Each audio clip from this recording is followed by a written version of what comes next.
Hello, everyone. Welcome to Loud and Proud Orlando. Thank you so much for joining us today. It's Monday, September the 22nd, 6:34 p.m. Eastern. Thank you so much again for your support and for what you do every day for our outlet. So we kindly appreciate it. All your interaction, your thumbs up, your likes, your comments. We'll read them all today. We come in with great news, certainly. Um, Orlando City, what a night for the Lions. A heart stopping 3-2 thriller against Nashville.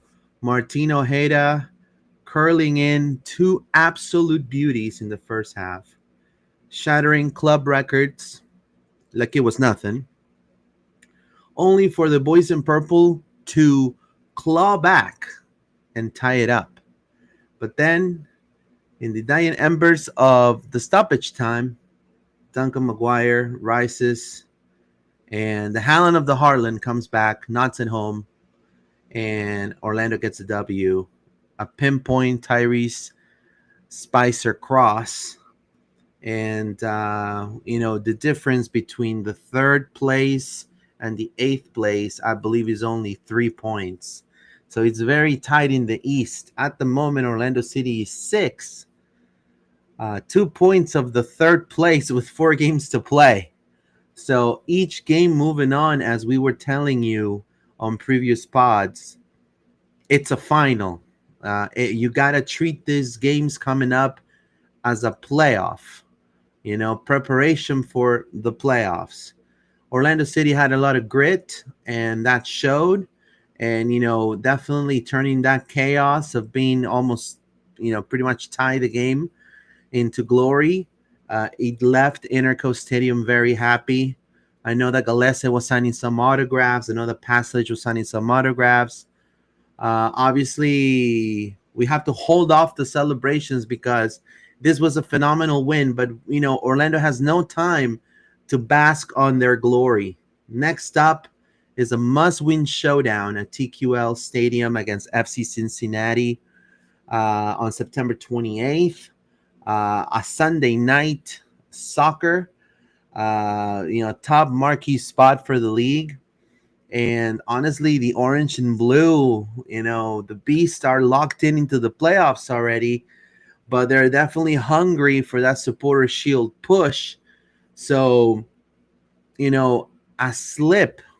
So let's say Orlando gets the job done and wins. Not only that solidifies Orlando to be up and clinch playoffs, but certainly it will derail the orange and blue to on the hunt of the supporter shield. So Orlando needs those 3 points. They need those 3 points to maintain themselves right up high. And definitely we got to take it game by game. This is a star-studded squad for FC Cincinnati. So today we're going to be reviewing what happened against Nashville, and then we're going to watch film just like the team, and we're going to talk about FC Cincinnati and their upcoming game on September the 28th. I also want to tell you guys got me as your host today. Unfortunately, John is not able to make it today. Neither Paola. So I'm writing Zolo. So I'll be reading all your comments, and we'll have that one-on-one interaction. And I want to also give a happy birthday to Steph, which is John's fiance, which is having her birthday. So obviously, John has a really good excuse not to be here today. So phenomenal. And also, Paula has to work. So, work comes first, but, I'm here battling it out. And we thank you for your support. Again, we'll start with some comments here. It says, David Albury, what an electric win. Felt great to finally be back in the city. Beautiful. John, Forever Alliance says, sorry I can't be there, guys. Drop a like for Luis. Thank you. Appreciate you, John. Appreciate you. Go enjoy yourself. But, anyways, look, again, this was a side of just being a game in which the Lions had to win and had to handle that beast called Nashville SC, which is a team not to take any lightly. It's a team that had scored a couple on us, before. Um, this was a final. This could have determined a lot of things. The good thing is that the people that went to this game saw a really good soccer match, and to me at least, two top tier MLS coaches battle it out in the tactical analysis and the tactical savviness of the sport in this particular game. So BJ Callahan, in his first full season as Nashville head coach, after being hired in July 2024 from his role as a UMS national team assistant, obviously faced off against Papi, Oscar Pareja. He's been longtime manager for the Lions, and obviously Pareja, known for his signature high pressing, possession-based style and player development. Definitely, that is what won the tactical duel, in my opinion. Callahan, no doubt, transformed Nashville into a more dynamic, counter-attacking side with a lot of push on individual brilliance like Hani Mukhtar and Surridge, um, which obviously it led them in a strong start of 2025 and a U.S. Open Cup berth for sure.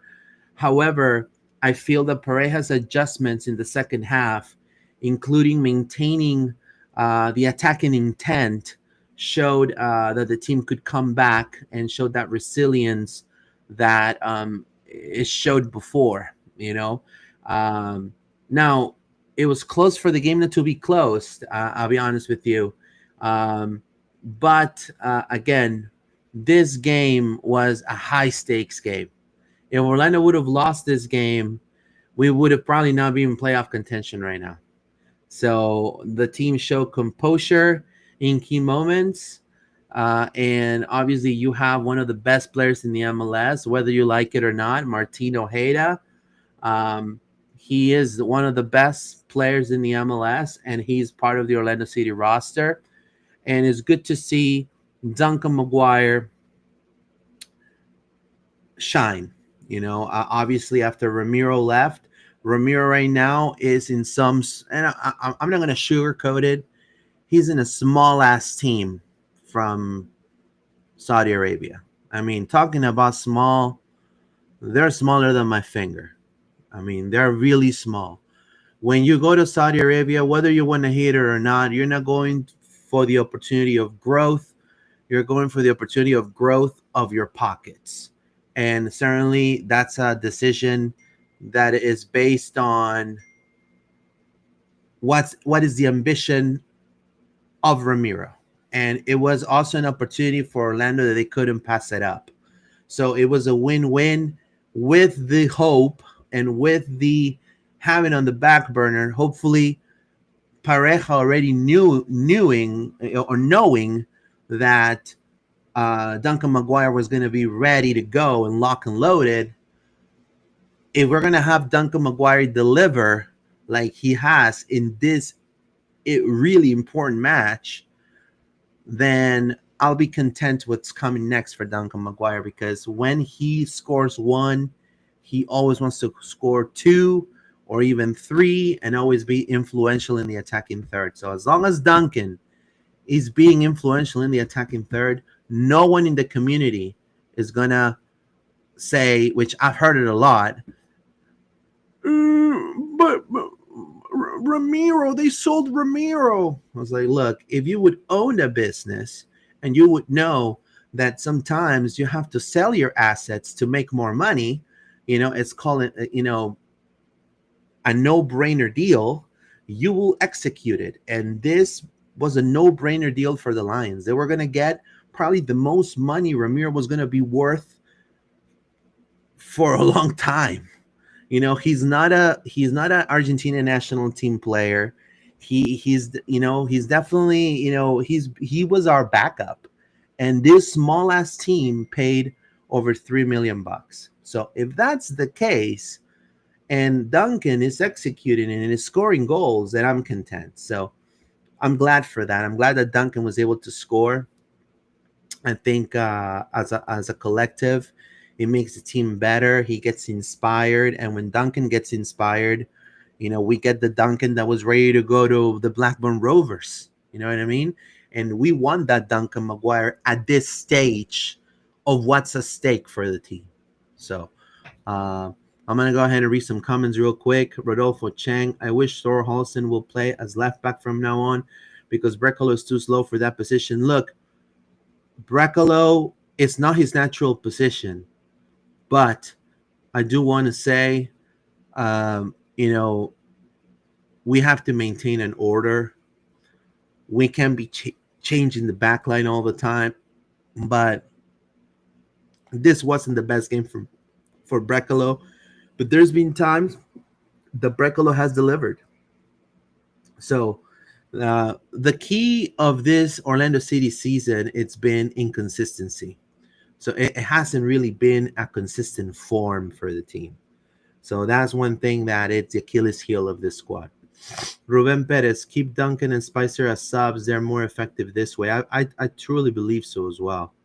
I truly believe so as well. I think the Spicer Duncan combo, like Guilla Carlos says, is going to be very nice. So hopefully they're developing something really good.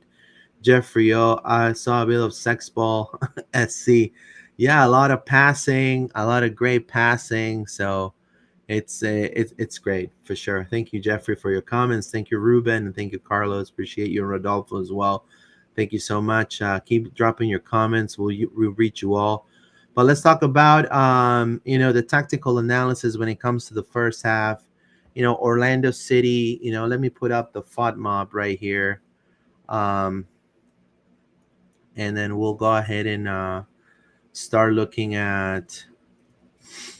We're gonna start looking at this right here real quick. Right now we're 6 right here. Look at that. There you go. Let's look at this right here. I think this is enough. Let me share it right here. And let me go right here. There you go. All right, so if you look here, clearly Orlando dominated the possession, 55%. They pressed high. They forced Nashville into errors and limited their transitions. The transitions mean when the wingers go forward, right? And so they have really good players. Like you look at Schaffelberg, you know what I mean? So Pareja set up a 4-2-3-1 with Ojeda operating as a creative 10 behind Luis Muriel. And that allowed fluid interchanges and quick balls into several channels within the attack. And this certainly paid off with Ojeda's first goal from a very tight angle. And then obviously his second via a curling free kick from 25 yards out, which was phenomenal.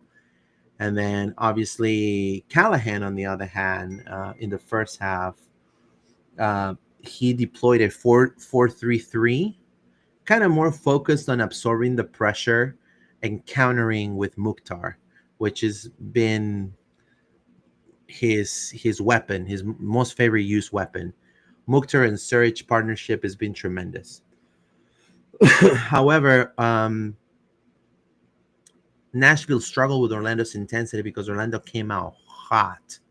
They came out hot, and they conceded tons of spaces in the midfield, and they weren't able to contain Ojeda effectively. And definitely, that's when Ojeda, it was 2-0 Orlando. And then Mukhtar's stoppage time goal came off the rebound of the post. But overall, in the first half, I'll say Nashville's defense was still a little bit disorganized. And so allowing, obviously, 2 goals for Orlando City in the first half. Let's go ahead and kind of look into some of the goals. And definitely, I wanted to thank Orlando City for the footage real quick. Let me pull it up. 1 second here. I'm trying to... Okay, it's right here, actually. Hold on. Let me pull it up. It's on our YouTube. Yeah, on our YouTube channel. Right here. Hold on, let me see. No, I do not have it. Crap. Okay, let me pull this up real quick.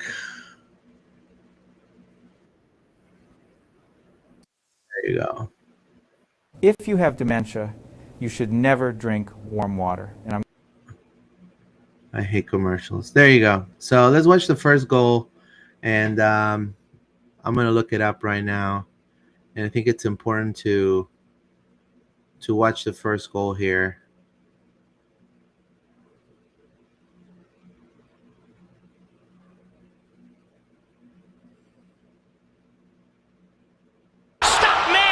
Willis reaching up to parry it over the bar, and it's out for another corner. He sees it late because there's a number of players around him, and that's why it's a late reaction. First of all, Schlegel thinks he's going to get on the end of it. He sees it late.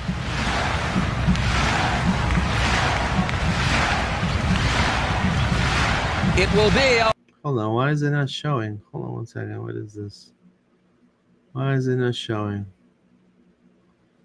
Hold on. Why is it not showing, dude? This is annoying. There you go. Oh, there you go. Now I can see it. All right, perfect. Sorry about that. Let me go ahead and rewind it real quick. Thinks he's going to get on the end of it. He just sees that right there was a late. great save by Willis, and then this was just a beauty.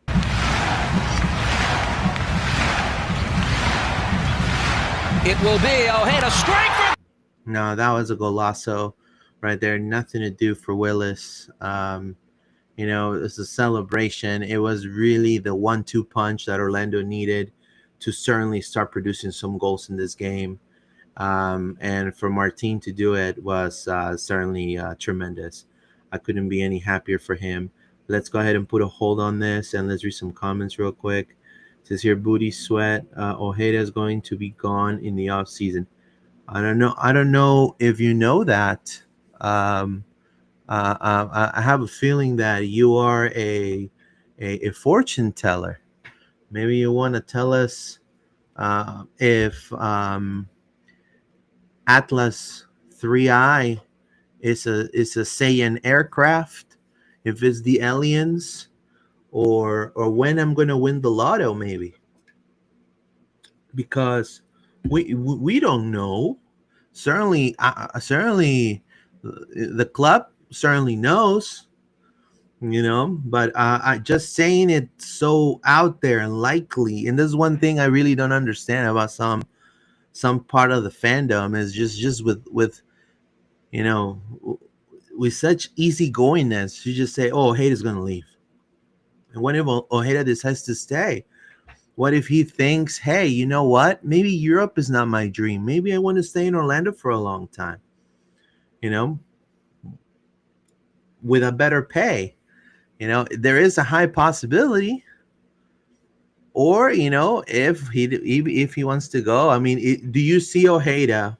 Now, be completely honest, because you have to also see, you know, if you're going to go to Europe and you're going to go to a Getafe, you're going to go to a Braga, you're going to go to a, I don't know, a really small team in Europe or in Denmark, the League of Denmark, you know, the Danish league, or you're going to go to a Palermo in Italy. I think they disappeared, but like a Serie A, like low tier team. Is it really worth it leaving the comfort of the MLS that you're a top dog there to go and literally play shitty pitches, you know, be paid in like a failing currency, and probably, you know, not making it, you know? That is something for a particular player to decide. But you cannot lightly say, my friend, oh, Hayden's gonna leave next season. We don't know, bro. We don't know. Wonder who Ricardo will bring in. Wonder. Probably somebody really good. I have full faith in Ricardo Moreira. Play Spicer on the left. He has a left foot. While if Ivan can finish, Angulo has not feet.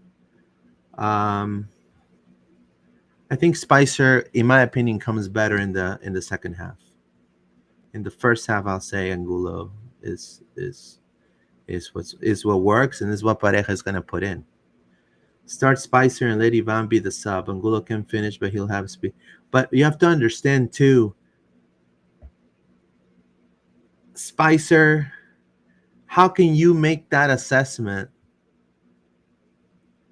with just maybe a couple games from Spicer? I'm just saying, unless like Angulo has been one of the most consistent ball carriers in the entire attack. So you're going to take the ball carrier, the one who can generate a transition, to put Spicer and see what happens on the last 4 games. So you're going to change the playbook in the last 4 finals that Orlando City has. I think that's a little bit too daring, too risky. I think now Oscar Pareja is going to play his boys, and I think the people that he counts on. And unfortunately, even though Spicer is hot right now and comes with an assist, I think for Pareja, knowing Pareja is going to be. I mean, we can talk all day and night about what I would do, what you would do, but what Pareja is going to do more than likely is to put Angulo. Ruben Perez, lots of kids in the stadium. I like the family-oriented vibe, but I get passionate and have to be careful what I was saying to Mukhtar, says Ruben Perez. No, it's fine. It's part of the game. It's part of the game. But, usually I've been to other crowds within the MLS, and I truly feel 110% that Orlando City has one of the most respectful fan bases in the whole entire league. I think the Austin people, Orlando City, class. Obviously some of the teams are going to disagree, but Orlando City is never there for violence and for things like that. And I think speaking with curse words sometimes, it's part of the game. So it's part of the adrenaline of playing soccer. But either way, we got on the second half, on the tactical analysis in the second half. Obviously, after Mukhtar scored, Nashville kind of shifted into a more aggressive 4-2-3-1, and then introduced a player that always had a really good game against Orlando, and it was Schaffelberg. And Schaffelberg at halftime for them added a lot of pace on the left side. This change, in my opinion, pay for them dividends immediately. Schaffelberg is a player that personally I would love to have in Orlando City. I think he's a tremendous, tremendous talent. And again, you would think, oh, Schaffelberg is going to play in Europe. Not all players think about playing in Europe. I think Schaffelberg will like to, maybe, if Nashville doesn't win anything this year, have a feeling Schaffelberg may go for another MLS team. I would love to see him in a bigger, more star-studded squad, because I think he's a tremendous talent. But, well, either way, aside of all the praise of Schaffelberg, the change paid huge dividends for BJ Callahan. Obviously, Lovitz's cross from Schaffelberg, and they got got the goal, and then the equalizer, and then Callahan's side of that moment when they got the equalizer, they controlled more of the ball in the middle. Orlando was kind of being a little flimsy in the middle, generated almost 2 goals. 2 dangerous turnovers essentially for the Lions. They totally botched it. A lot of quick vertical passing to Surridge and Mukhtar. Now Surridge was really well contained by the back line of Orlando City, so they did a really good job there. Orlando, and that's the thing why Pareja won the tactical battle here. They reverted to a mid block, and they started pushing forward even more. And the Lions' persistence created chaos in Nashville's box, leading to the Maguire winner. And so the changes that Oscar made, those substitutions had an impact immediately, and that it's great, but it needs to happen more often because that was the secret of Orlando City last season. Last season, Orlando City will punish you, show that road warrior mentality by hitting you where it hurts at the death with great pace of their bench. So you'll have a fresh Ramiro Enrique. You'll had even sometimes a fresh Ojeda because Facu was there.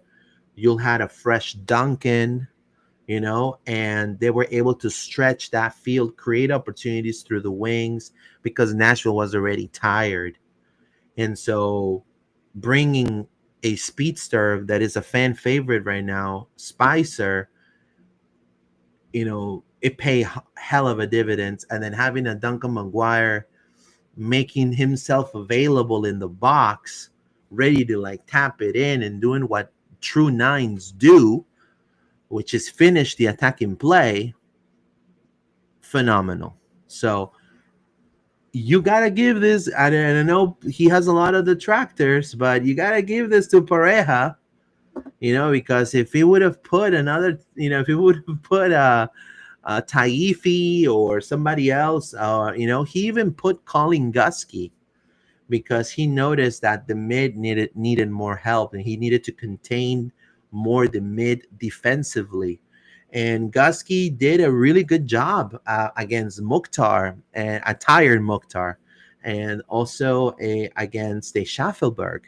The kid was pretty good on the few minutes that he was there. So I just feel like Oscar aced it on the changes, but then also I have to give praise on the players that play with a lot of personality to get the result. And in the end, guys, whether you like my analysis or not, it's gonna come to the players. I mean, the players, look, Oscar could draw you a castle and draw you Aurora's castle or Snow White's castle, and hey, here's the plan. This is all the film we've watched, and in the end, if Brecola's not looking, if Robin gets injured, if Cesar Araujo gets 2 yellows and then a red, it all ends up within our players. And so it is important number one, it is important that Orlando got this win because mentally it's going to really push him forward against a really tough rival, which is Cincinnati. But we got 4 games left, dude, and it's a final each game. A final. I couldn't stress it enough. It's a final. So Orlando City won because of the individual brilliance of their players. Brilliance of Martin Ojeda, which has been the best player of Orlando City so far in this season, at least. Mental resilience because they were able to, their subs, bring that push to go forward. And then obviously the ability of the team to regroup after being be tied, essentially. For after Nashville scored 2 goals, usually you'll get an Orlando City that will get demoralized. They got a little bit of a drive. And obviously a fresh, savvy play between, hopefully there's a connection there, Duncan and Spicer in stoppage time, which capitalized on Nashville's nagging fatigue. They couldn't catch Spicer for shit. Pardon my French.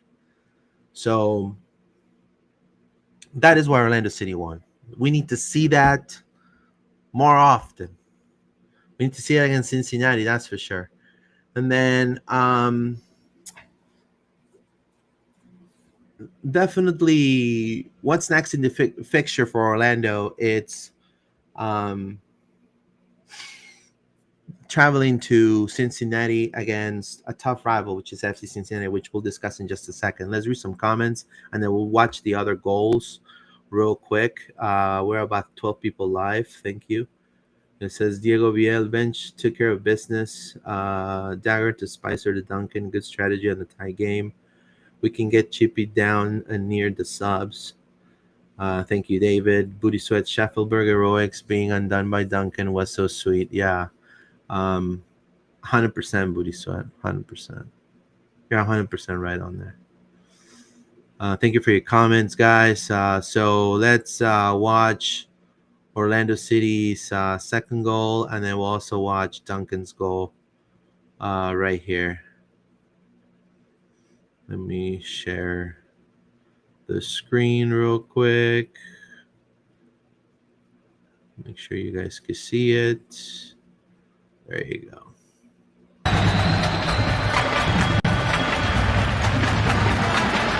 Improvement.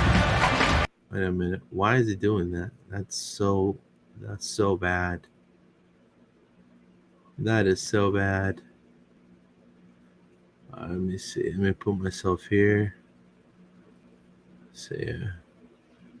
Mukhtar, top of the 18. His shot off the post. Rebound is loose, and Mukhtar is there to put it. Honey Mukhtar, and just like that, it's a 2-1 game. It's all about reaction, and just watch the reaction from Mukhtar here. When he picks the ball up, he gets himself into a position to take the strike. There's 4. Now that's Mukhtar's goal, but hold on. I wanna see something real quick. Yeah. Oh yeah, you can see it. That's weird. Okay. Orlando players closer to the goal than Mukhtar. He is the first There's one nothing there. Alyssa could do at that point. You know. And this is the Schaffelberg goal, and this is right here what we need to be careful of. Look at that. Surge. Look at Brecalo. Like, Brecalo was number one out of. He does his thing. I think he's a phenomenal player. Now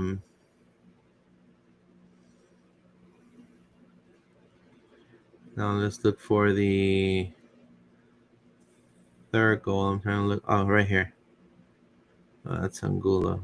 Right here.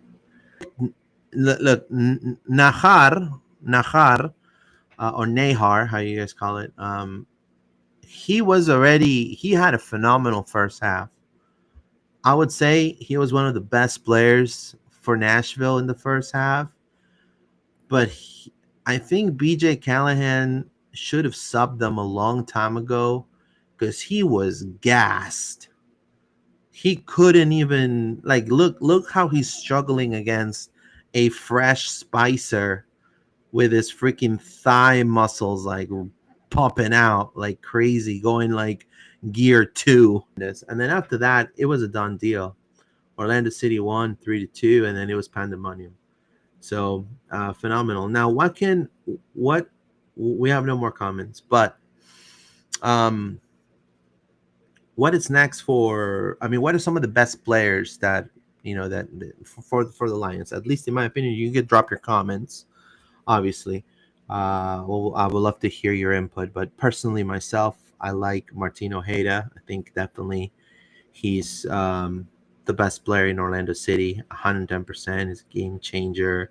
It's a player that is giving. He already became much better. He's had more of an impact than Facu Torres when it comes to his goals. And for sure, Martin Ojeda netted his 15th and 16th goal of the 2025 MLS regular season, bringing his total across all competitions this year to 20. He set a club record of 74 all-time goal contributions across all competitions, surpassing Facundo Torres. And now also with Ojeda's 2-goal brace, that made him the first player in club history to record 30 goal contributions in a single season, which is a record. So Tyree Spicer, first assist in purple, and Kyle Smith, third assist in the MLS. Talk about Kyle Smith on the assisting on Ojeda's second goal. Also, Luis Muriel with his 8th assist of the season as well. And Ivan Angulo, the 6th player in Orlando City history. Look, talking about Ivan Angulo, and people, tell me, oh, he can finish the play and all of that. But talk about a player that truly loves Orlando. I mean, Orlando really saved his career, his soccer career. This dude, guys, was bound to sell caipirinhas in the beaches of Rio and Sao Paulo, bro. Ivan Angulo was ready to like go and work a Fogo do Chao. I swear to God, Ivan Angulo was ready to work a Fogo do Chao, and cut some meats, bro, because he only got less than 200 minutes, and he was loaned everywhere they could have loaned them. They loaned them, and he had no minutes. And here comes Orlando City and say, hey, we'll take him, we'll give him a chance. And boom, here's where he exploded. And here is what you've seen, the best version of Ivan Angulo, and the reason why he made it to Brazil, because he started being a very important player for an influential player in attack. And so he's demonstrated this in Orlando City. The coaching staff of Orlando will give him all the trust possible. Now he's reached 10,000 minutes. He's the 6th player in Orlando City history to surpass 10,000 minutes played across all competitions. He joined Cesar Araujo, Pedro Galese, Robin Jensen, Rodrigo Schlegel, and Kyle Smith. So going from 200 minutes, less than 200 minutes, about to sell hats in the streets of Rio because he had no playing time, coming to Central Florida, loving to live here in Orlando, loving the badge, loving the opportunity, taking that brass ring, whether you like him or how he dribbles or how he misses some goals here and there, to now be the 6th player in Orlando City history to surpass 10,000 minutes. That is tremendous.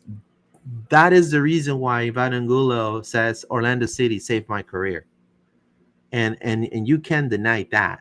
And you have a lot of those talks. You have a lot of those examples in Orlando City. You have a lot of examples in Orlando City. Let me explain you. Let me develop on that. Pedro Galese.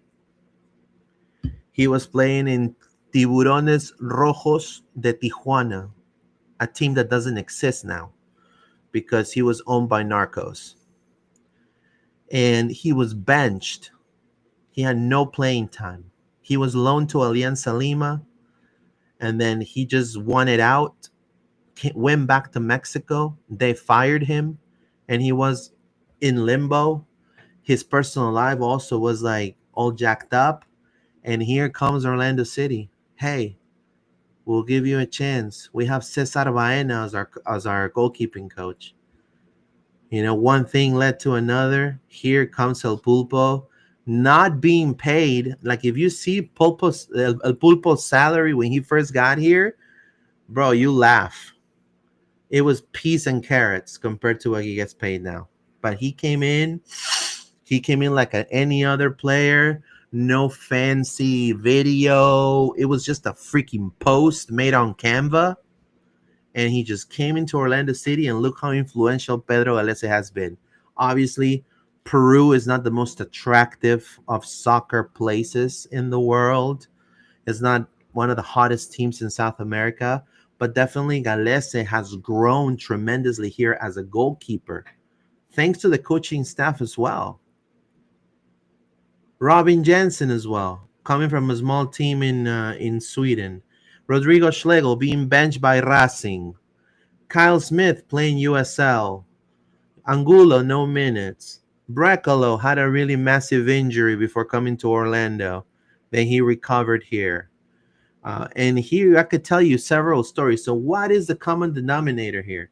Our team is made of players that have maybe not have the hottest start in their careers, but Oscar Perez's staff recoups them, and then you get, you flip players. Just like you flip houses, you flip players.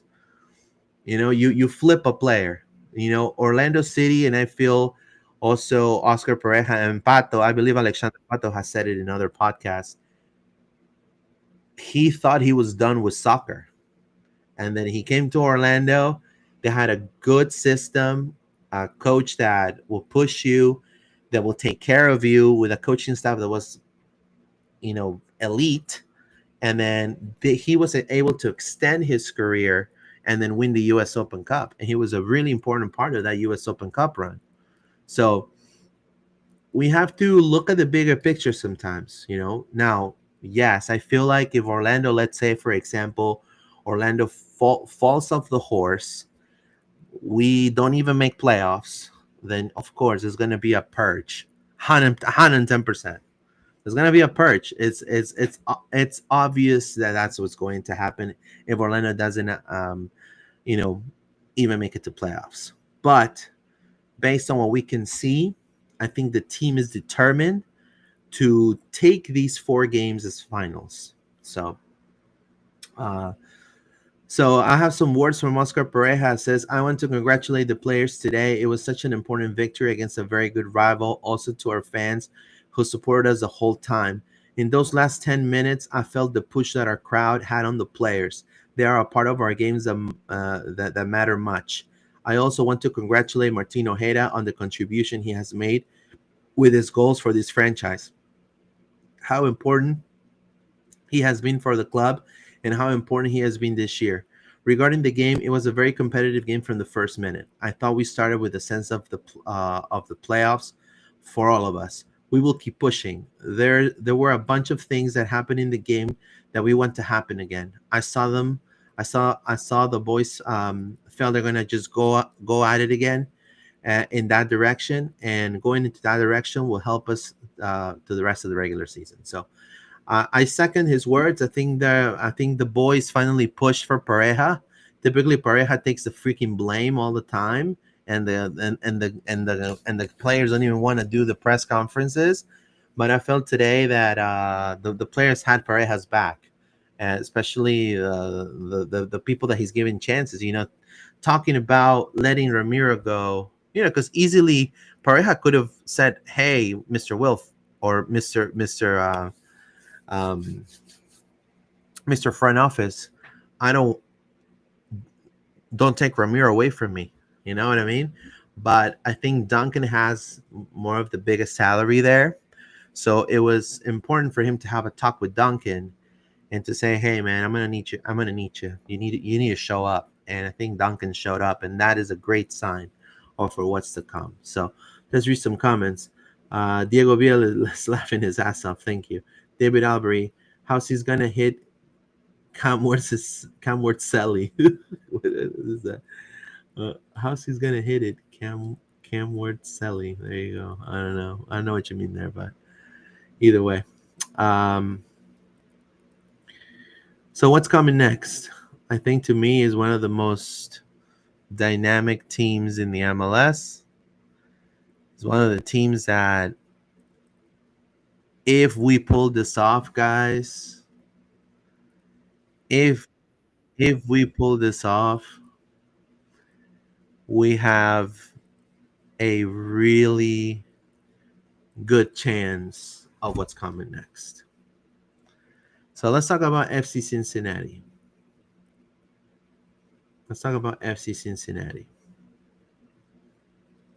And what we're going to do is we're going to certainly talk mainly about how did Cincinnati matched against Nashville SC, which is a team that we've just faced. It'd be good to know and see some of those highlights, because certainly, it's going to be important for us to analyze that. So let's watch some of that and analyze some of those goals. Thank you for your support. Hold on a second.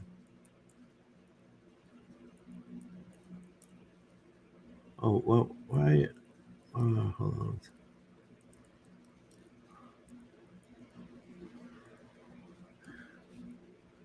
Are you there, John? What's up, buddy? How you guys doing? Hey, what's up, man? I thought you were like with Steph. Are you everything good? There's a party going on, but I am not in the game right now. So I was like, hey, I'm gonna sneak off and come say hi to these guys. Okay, cool. Steph was like, go on the pod. You can go. So So, what are I your have thoughts on what permission. happened against Nashville? It was so good to see that final goal, man. I don't know what you've been saying tonight, but I'm sure a lot of it's around that. Just yeah, we needed that because it was. I imagine the pod this week, right, with another 2-2 draw and where we'd be in our playoff hopes and everything. It's do or die time, and they came up with it last minute. I love the fact that Spicer told Duncan go near post, and he did it, and like just something as simple as that, the communication.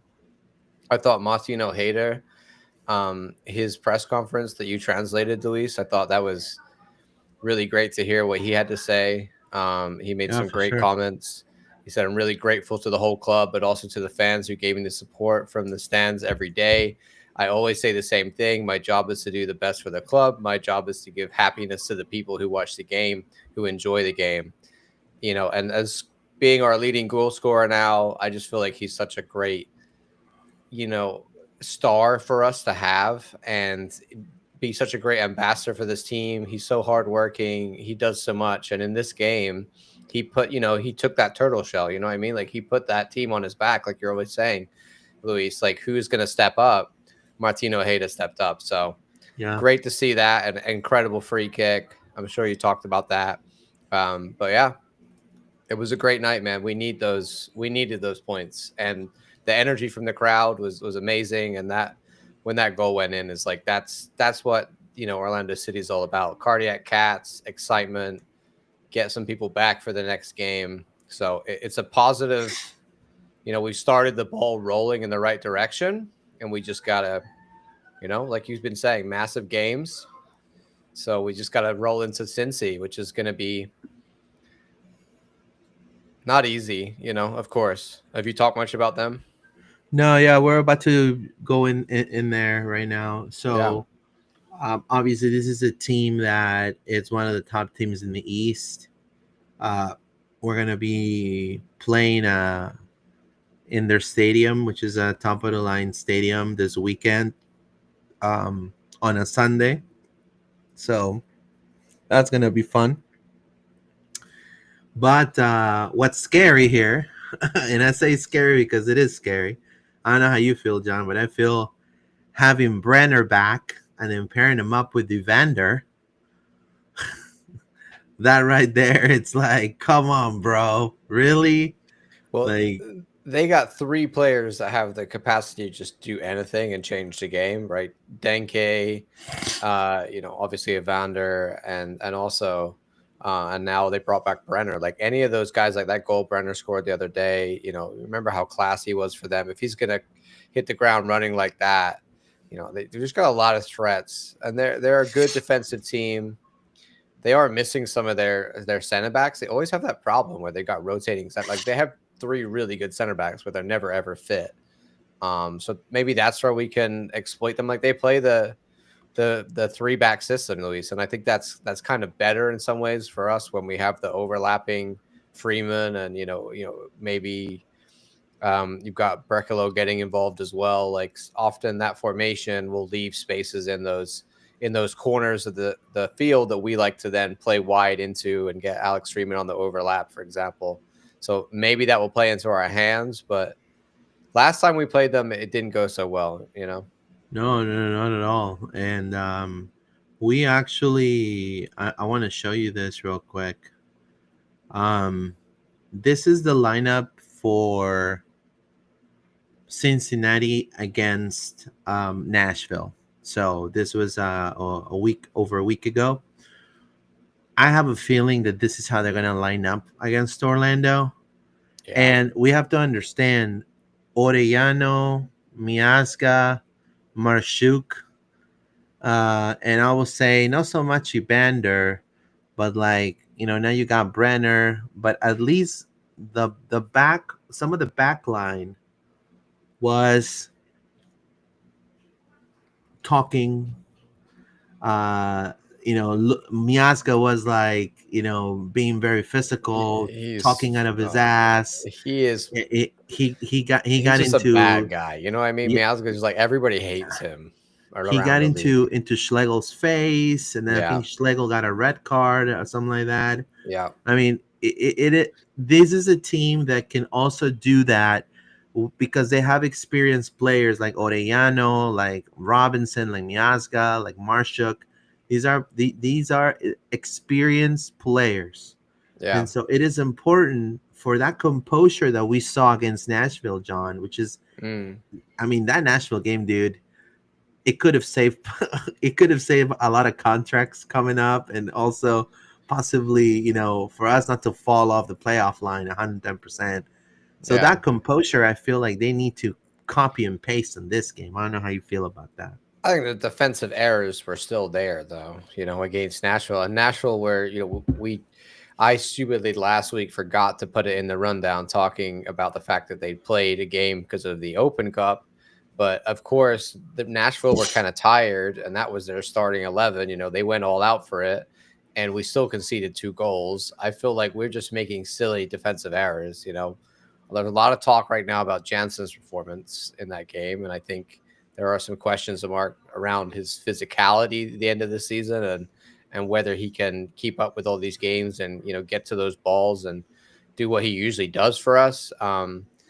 But yeah, we're not a team that's keeping clean sheets at the moment, and this is a team that can score goals. So I think all of these games we're going to play now, Luis, like we said it before, we have to win like 3-1, 3-2, like we did against Nashville, because they're going to score goals. We're going to play Cincy, and we're going to play like Vancouver, and we're going to play who's the other team I'm blanking on that's in the top. We're gonna have Thomas Mueller playing at Interco. Yeah, exactly, right. So we're playing top teams in this last run, and they're all going to score goals, and we're not going to keep clean sheets. So if we're scoring 3 goals, I think that's enough. Like if we're back to that 3 goal a game sort of team that we have been in the past earlier in the season, then we just got to score 3 and not let in, more than 1 or 2.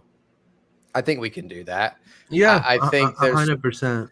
I think it's obviously a lot better with our normal back 4 in there, as you would with Brekalo, and there's no more of this experimenting unless we really get into playoffs where we're going to have to rotate again. I don't see any of this need to rotate the back line in and out, so hopefully that helps. But our midfield, like we're still having issues there.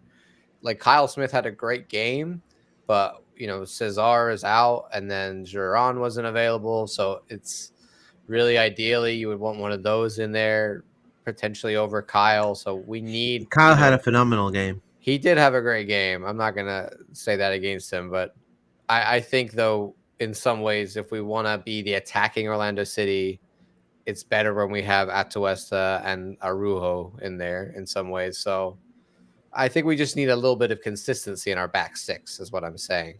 So hopefully these guys will come back from injury. It's going to make a difference, though. I mean, Cincy are a very good aggressive side, and they do score a lot of goals. So it's not going to be easy. And their lineup is pretty much the same as when we faced them last time, I would imagine. Like Yedlin is gone from when we faced them last time, but I don't think he's going to make much difference. Last game we played them, Daggy started at right back instead of Alex. Maybe that's the difference. Alex Freeman starting in this one against Cincy this time.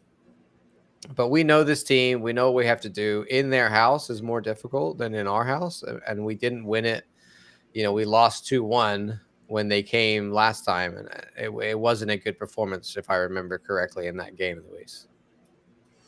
All right, Ruben Perez says, what is considered failure this season? Not making playoffs. Yeah, I think if we don't make playoffs, there's going to be serious question marks And around the way they're not Oscar's gonna tenure. and the way they're not gonna make playoffs is by tanking all the games coming up, Yeah, I or mean, or tanking three and winning one. I gotta say, like, it is an absolute. We say this all the time. I don't know what we need a better word than bloodbath or like fight or something to describe how competitive it is. It's just like watching the Eastern MLS Conference is like the championship this year, Luis. There's like so many good teams in here, and everybody could beat everyone apart from like DC and Montreal, and even we managed get some bad results against them. So we have to be getting our points. We have to. It's vital, and it's like we said, it's do or die. The boys showed that fight against Nashville. They didn't give up. We used our subs. We used our bench. We managed to get the win. We got it over the line. We just got to keep doing that. Yeah. And Look, and they talked about the fact that they're treating it already, Luis, like it's the playoffs, right? And I think that's a great mentality. We've used that mentality last year. I remember Oscar and them talking about that at this point in the season as well. Like we're already in playoff mentality. And that's how we have to look at these games, because as we've said a lot, every single one of these is, this one against Cincy is another 6-pointer. Like winning that against Nashville put us above them, put us above Columbus, kept us in the conversation.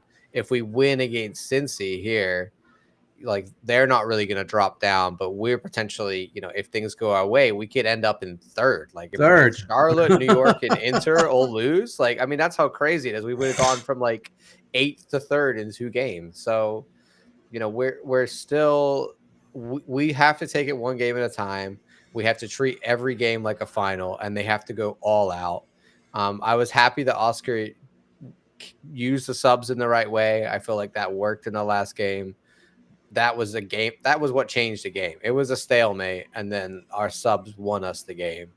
We're going to have to keep doing that and looking to the bench when we have these sort of, it might be another 1-1 late in the game against Cincy. Then is Dunk going to come off the bench again and get a winner, or can Spicer come off the bench and influence the game again? This is at that point in the season where everyone's tired and we're going to have these sort of stalemate games. But if you can find an X factor that gets you the 3 points instead of just the 1, and it's over a team that you're competing against, you're going to jump so high in the table. That's what we did this game. If we can somehow pull off an away victory at Cincy, it will be huge for us. No, I do want to say it is pretty insane how the MLS, at least the East, how much competition there is. Because look, the most decorated teams in the East, talking about DC United, talking about New England, the Red Bulls, Columbus, Chicago. I mean, these are part of the first 10. So these teams should always be up there because they already had the infrastructure of soccer for the longest time. They are really being replaced by the Nashvilles, the Orlando Cities, the Flamingos, the New York Cities, the Charlottes, the FC Cincinnati. I mean, these are like literally brand new, like technically markets, and the East is being taken over by these markets. It tells you a lot. Now again, look at the difference between the 8th to the 3rd. It's only a 3-point difference, John. So Columbus can still get up there. Nashville can still get up there. Charlotte could certainly drop. Orlando can go up 3rd. So the possibilities in the East, like John was saying, is insane. Now for the Golden Boot race, Denis Bouanga with 22 goals, and then your boy right here, Lionel Messi. And then you got Sam Surridge, one of the most boring 9s ever in the eternity. That guy is so boring. I'm so glad when he missed that header, man. I was like, oh, thank God he missed that. Because that, like, he scores that. Like, he's been scoring those all year. So we got lucky with that one. Yeah, no, I think they did a better job containing him. I don't like Sam Surridge, but he's having a killer season. You cannot deny phenomenal he's season, playing bro. really 21 well. He's goals. like, if you were like, who's the best 9 in the league right now? I'm like, Sam Sam Surridge. Surridge. And I would it would hate me to say it, but it's I true. mean, a true 9, like a pivot 9. Yeah, like a real watch me. I'm gonna get up there and score goals. 100%, 100%. But let's talk about it real quick before we go into the Pride Pod, which starts in 30 minutes. But I wanted to show you the Nashville Cincy game. Let's look at this goal right here. Denke. So let's look at that's Denke. So Denke like plays really behind, and he switches spots with Brenner. So either Brenner goes too forward and Denke comes back kind of like a number 10, or vice versa. Anymore, do you think all the power he has is in his mustache? Bro, I'm telling you, he needs to come to Orlando, bro. I don't know how the fans like. He's one that our fans really don't like. If goalkeepers, I think Willis is up there. I think if you ask the wall, like I think Willis is up there on the really don't like. No, list, they don't like. They don't like. They don't like Zimmerman. They don't like Will. I mean, we don't like Nashville in general. We just but bro, Zimmerman, it's Nashville. A tremendous center back when he wants to be. Yeah, he's a bit old now. They're wondering, but like you're saying, Luis, they do this thing where they're like one of them will drop deep and get the ball, and then look for either the other two running on and say because they have that versatility. Like all of them can play the ball, all of them can shoot. So that front three will move around, and play in like those triangles off of each other. So Orlando City, what they need to do is again, high press and hit him with a counter. You got to press Evander and the midfield to disrupt central build-up, in my opinion. It's gotta be like how we beat Miami. That's what we got to do. Same kind of thing. Kind of forcing turnovers, and then you have to have Araujo and Ojeda winning the balls high and feeding Muriel and Maguire for fast breaks. I think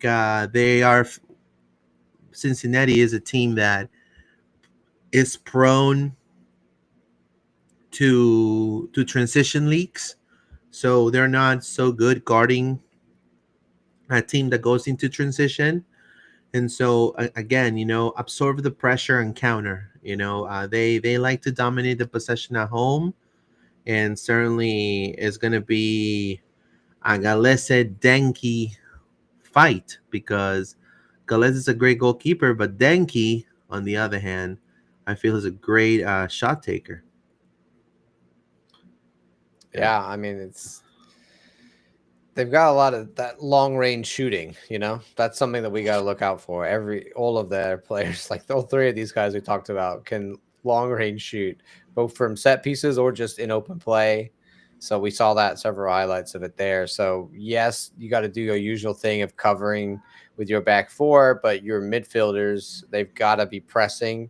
They can't be, casually closing guys down on far out or the edge of the box, because if they do, then Evander or whatever, they got space and time, they're going to shoot. Brenner's going to shoot from there. So we have to be a little bit, like you said, we have to press them, we have to be energetic, we need to be on the front foot. We can't be, I think we can't sit too deep in some ways as well. Like Oscar, I don't think we can't go in there and do a full low block, because then they're going to have those opportunities. I think we need to come and be like kind of mid block, and when they get in our half, make sure we're putting a lot of pressure on them to give up the ball. No, you need to have a great night for the wingers. So you're talking about wingers like Angulo and Pasalic to stretch Cincy's defense, which just lacks natural width because Miazga and Robinson is just very static. So they like to stay in position.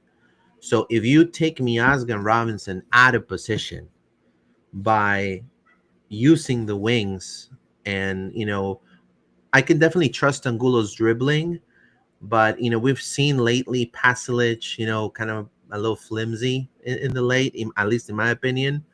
We need to see that Pasalic that will take players on and truly disrupt that right side, because that's going to be key, because Miazga is going to be forced to help to guard and to contain Pasalic.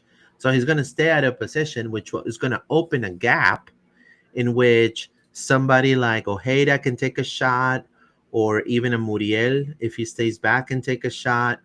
And so I think that could be huge. And again, Orlando needs to strike first. I think Orlando, when they strike first, they feel truly motivated to score another right away. So I think that is one of the keys that, that's one of the reasons why we turned this game around. This last game against Nashville, we struck two, and then they had defensive blunders, and then boom, and then they made the substitutions, and then Orlando was able to get the win.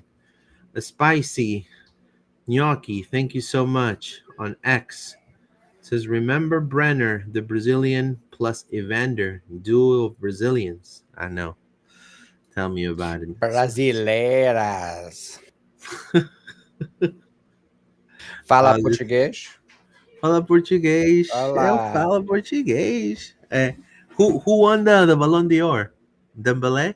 I didn't see. Yeah, I was busy. Let me see. I saw that Orlando Pride did not win anything that we were up for, but So, okay.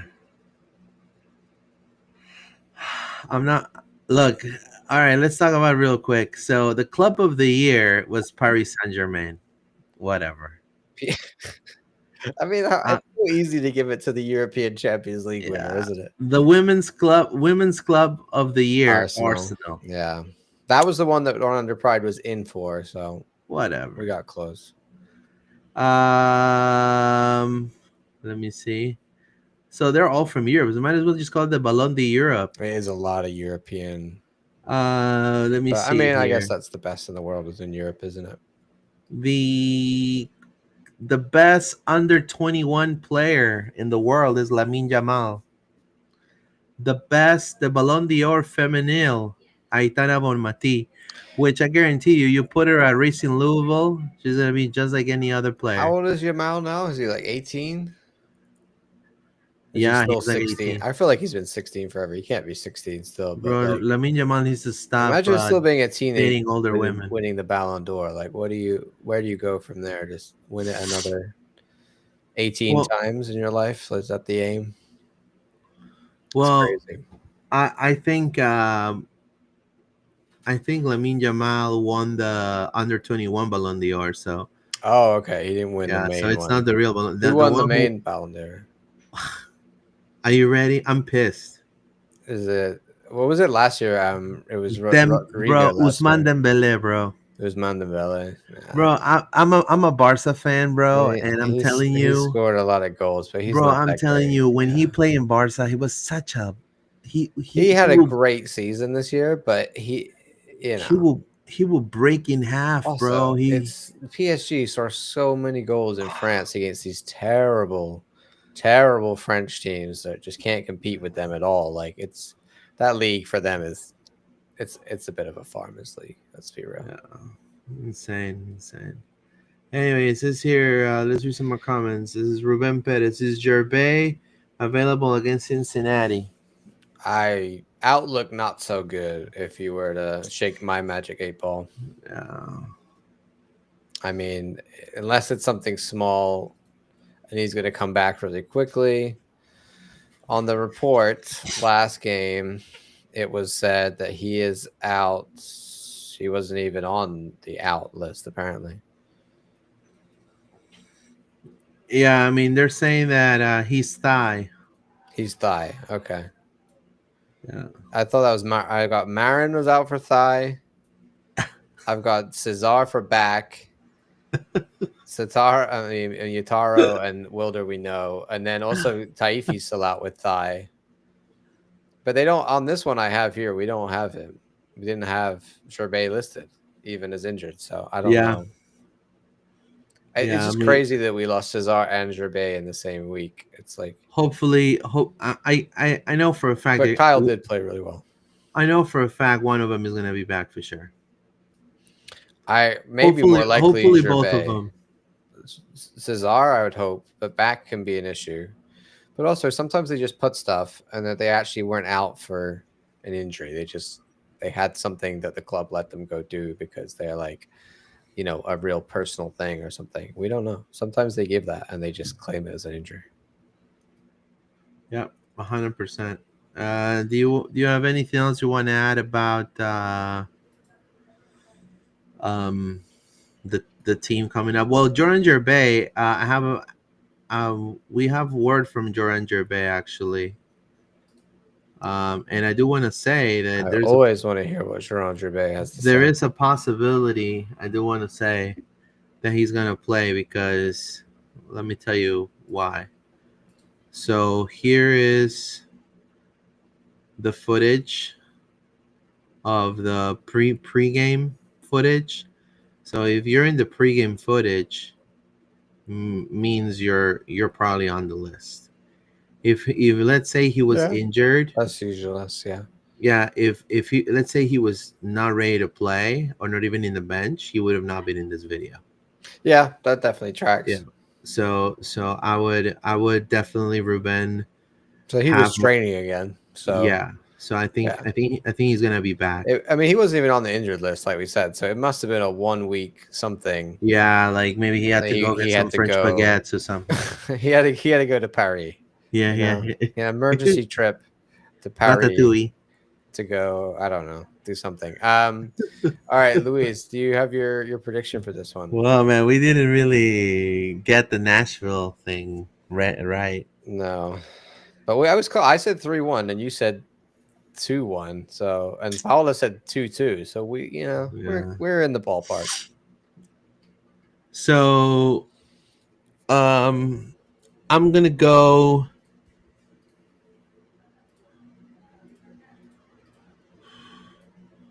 I'm gonna go for a 3-1 Orlando in TQL Stadium. 3-1. A W. It's gonna be a stunner. 3-1 in their stadium. That's wild. Yeah. I'm gonna steal yours. I think we're gonna get a cheeky 2-1 away win. I mean, even if it's a draw from this game, we could probably ride that out. That means that it wouldn't be a nightmare scenario, but it would make things more difficult.